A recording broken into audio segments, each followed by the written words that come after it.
And he says, I reached to the place and the house was like, I can see the cars, really hi-fi cars, the cars that you can really see in the places where, the rich people are. He says, I didn't care. I went there and I took the body.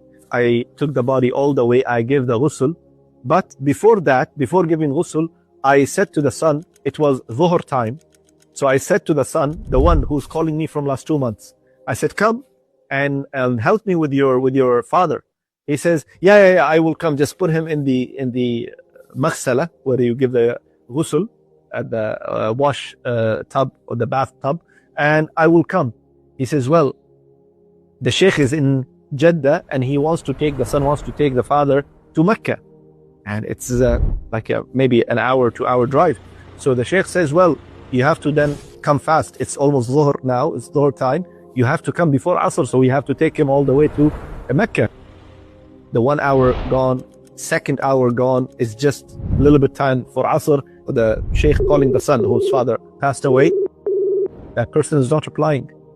The first time, the second time, the third time, the sheikh keep calling, the person is not answering. Then the sheikh called the son, who the father called from his son's number. He called the other number. He says, where is your father? Why he's not replying to me? So the son says, I will call my father and I will let him call you. And after some time, the same person who was calling sheikh for 2 months every day, he called with a very cold voice, with a very cold feeling. Yes, sheikh, what can I do for you? What do you mean what I can do for you? I'm waiting for you here. I didn't give ghusl to your father. I didn't give him kafan, because this is, some people say, don't do anything until, we come to our, the person that we want to give ghusl. So I'm not doing anything. Yeah, sheikh, I'm busy. I'm doing some work here and there, and I'm busy. He said, what do you mean you're busy? Your father is on the bathtub, and we want to give him ghusl. We are waiting for you. What do you mean you're busy? There's nothing more important than your father right now. And you're the one who's bothering me from last 2 months.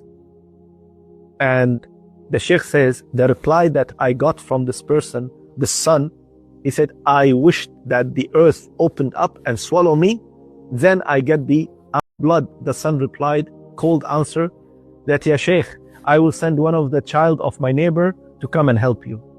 And the sheikh was shocked. This is your father. How can you say that? That I will send one of the children of my neighbor to come and help you? He says, I'm not waiting for someone's help. So immediately the sheikh hung the call on his face. He says, I couldn't even say a word after that. I hung the call. And I said to my team, I said to my people, let's give ghusl to this person. The first thing I realized that this is what happened. We took him, we put ghusl and everything, and later on the family member came, or actually one of the brother of the deceased came, and he wants to help the sheikh. His sheikh says, I did my ghusl and everything. Now we have to go immediately to Mecca. There's no time. What happened?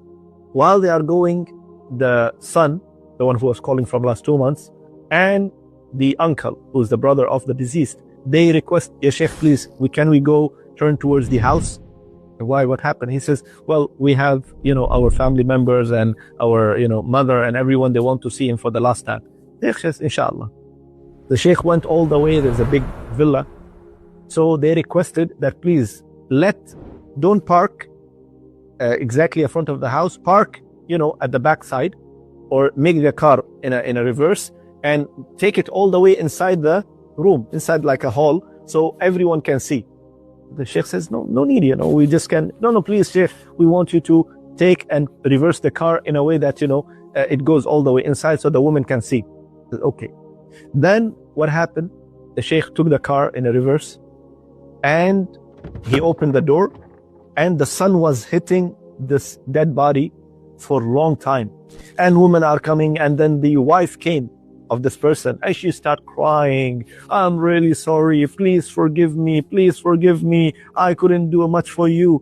And the son, the sheikh saying the son exposed the mother by saying, Khalas, ya mama, khalas, yani, stop mama, stop my mother, don't, it's okay, because you didn't care of him. He was 2 months in the hospital. You didn't bother to go. And the sheikh is listening. What kind of woman is this?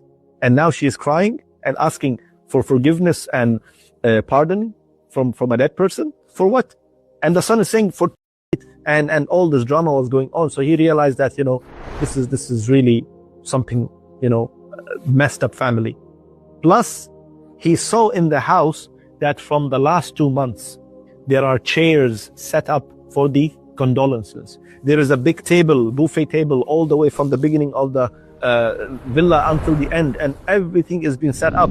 And he realized that this son who was calling for last 2 months, he was in hurry to wait until the father dies. He bought the chairs for the condolences, and he kept it there because the sheikh says, when I put my hand on the chair, there was dust. So from last 2 months, the chair was kept there, and the son was just waiting so the father dies. So the property, the money, the wealth comes to him. Subhanallah. He says, then I went the second day for the colanders, for the aza. And then what happened?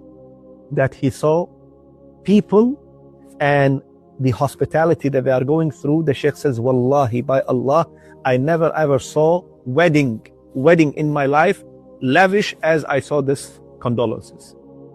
That, this was open buffet, a different kind of meat, different kind of fish, different kind of seafood, different kind of sweets, and everything from the beginning till the end, until wherever you can see. And people are talking and eating and laughing as it's a wedding, not a place for azab, not a place that people should feel sad and bad about it. So he realized that this is all was disrespecting of this man who died.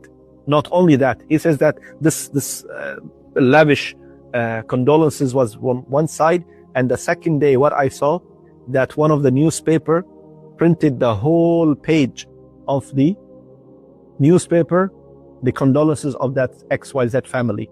He says, I know wallahi that this specific newspaper, when they print the last page A to Z, a whole thing as a condolences or as anything, that cost 500,000 riyal. 500,000 riyal. So these people, they were just waiting for this person to die so they can just go and take over his wealth. Subhanallah. I ask Allah subhanahu wa ta'ala to make us among those who are always working for our akhirah. We don't know what this man did. Perhaps maybe he built masajid or he didn't. Perhaps he helped people in da'wah or no. Perhaps he did some charity work or no. Allah knows best. But we are still alive and we can do as much as we can so we can get closer to Allah subhanahu wa ta'ala. And we don't want to be among those who are waiting for our other people, sons and daughters and brothers to do. No, let us do and get closer to Allah subhanahu wa ta'ala by using